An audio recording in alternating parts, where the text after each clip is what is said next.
আমি নিচে আসছি ডিজিও ট্রেন।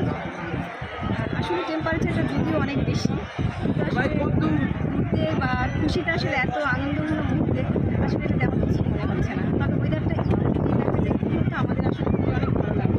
এই সময় অস্বস্তিতে ভুগতেছি যে তাপমাত্রা বেশি, হয়তো যেমনভাবে ঘুরতে যাচ্ছি তেমনভাবে হচ্ছে না। শরীর থেকে অনেক বেশি ঘাম সোয়েটিং হওয়ার কারণে অনেক সময় দেখা যাচ্ছে যে আমাদের শরীর থেকে ঘাম চলে যাওয়ার কারণে দেখা যায় অনেক সময় আমরা নানা রকম অসুস্থতা ভুগতে পারি, ইলেকট্রোলাইট ইমব্যালেন্স হতে পারে।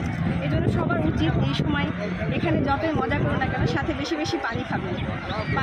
তাহলে আপনাদের বডিতে শরীরে কখনোই দেখা যাচ্ছে পানি শূন্যতা আসবে না। আর আমরা যদি দেখা যায় ঘোরার সাথে সাথে আমরা আমাদের শরীরের পানি শূন্যতা অনুভব না করি, তাহলে দেখা যাচ্ছে আমাদের ঘোরাটাও মানে ভালো হবে, সাথে আমাদের স্বাস্থ্যের কোনো ক্ষতিও হবে না।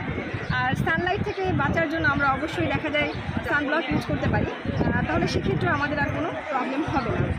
তো আসলে ভালো লাগছে, সব কিছু মিলাই আসলে আমি খুব এনজয় করছি। সবুজ সেল করি। আজকে বেসিক্যালি অনেক ভালো বললাম, অতিরিক্ত তাপমাত্রা অতিরিক্ত মানে এই জন্য মানে আমার লেবুর পরিমাণ যে আমি আজকে 200-300 লেবু আনছি প্রায় শেষ হয়ে গেছে। আমার কত আর গোটা 50টা লেবু আছে। এরপর আমি ওখান থেকে আবার লেবু আনতে যাবো। ওখান থেকে দিনে কত 1টা পর্যন্ত বাজে, তো বেলা এই গরমটা প্রায় 3টা-4টা পর্যন্ত থাকবে। করছি সেটা হচ্ছে টেম্পারেচার মেবি মোর দেন অনেক হাই এখানে, তারপর আমরা অনেক এনজয় করছি। কিন্তু আমাদের অ্যাওয়ারনেস থাকতে হবে হেলথ সম্পর্কে, যে আমরা যেন ডিহাইড্রেটেড ফেস না হয়, আমাদের কোনো সমস্যা না হয়। আর তারপরে দর্শকে দেখেন কোনো কিছু কমতি নেই, আমার কাছে যেটা মনে হচ্ছে অনেক এনজয় হচ্ছে আর কি। হ্যাঁ, তো আমার কোশ্চেন হচ্ছে এভাবে না এসে আমার একটু টেম্পারেচার মেনটেন করে আমাদের যদি সবাই এনজয়টা করি, আমার মনে হয় সেটা বেটার হয়।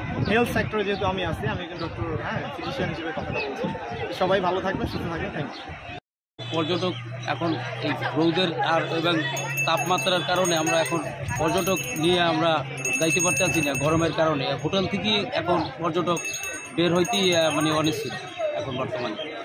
এখন আমরা খুব গরম, অতিরিক্ত গরম।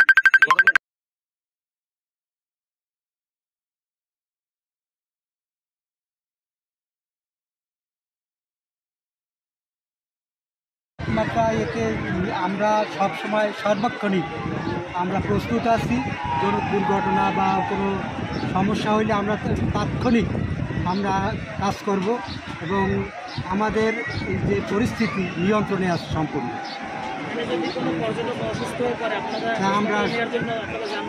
হ্যাঁ, আমাদের যানবাহন আছে, আমাদের সেকেন্ড কল গাড়ি আছে টার্নআউটের।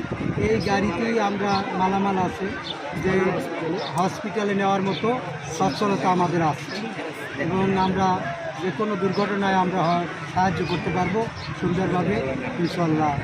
আপনাদের দোয়া আছে।